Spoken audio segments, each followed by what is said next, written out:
Saan ba tayo pupunta? Ha? Saan? Doon sa...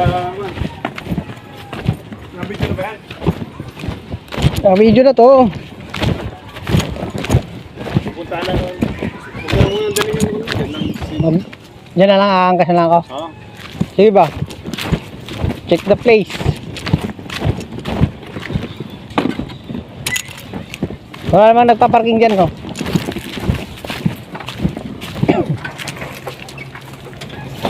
May nag-chat sa akin kasi idol. Sabi, ano sabi? Ito, kaya mo yung chinat niya. Nag-chat sa akin. May bibigay daw yatang damit sa atin. May pamimigay daw natin.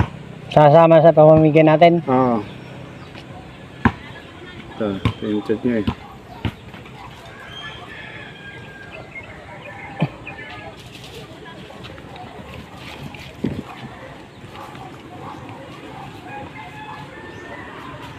Hindi naman picture yan, hindi mo may susunod.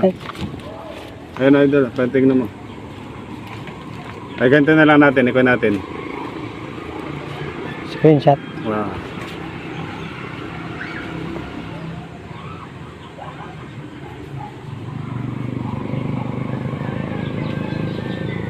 Idol oh. Yan, kanina ano, messenger kasi yan eh. Oo nga eh. Yun. Yan. Ayan, nag-chat sa atin. Kajol, may mga damit sa bahay, baka gusto mo din po ipamigay. Yan. Okay. Sino to? Ka-Imelda yan. Si Ma'am Imelda. Yun, shout out kay Ma'am Imelda. Hmm. So, magbibigay siya ng ano, mga damit din. Siguro, Bigay natin mga idol.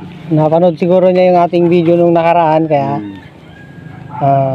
nag-chat, chinat si Idol Uncle Lang Dukes. Pero tara, So, puntahan na natin. pupunta na natin. Let's go! Hintay na yan.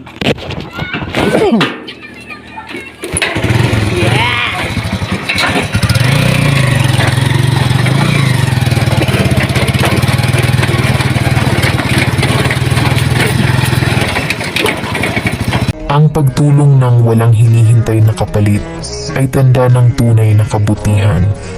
Hindi ito tungkol sa kung ano ang makukuha mo, kundi kung paano mo mapapagaan ang buhay ng iba. Ang simpleng kabaitan mo ngayon ay maaaring maging liwanag sa madilim na araw ng iba. Sa bawat pagtulong mo, pinapalakas mo hindi lang sila, kundi pati ang sarili mong puso. Magbigay ng may pagmamahal at ang mundo ang siyang gagantimpala sa iyo sa tamang panahon.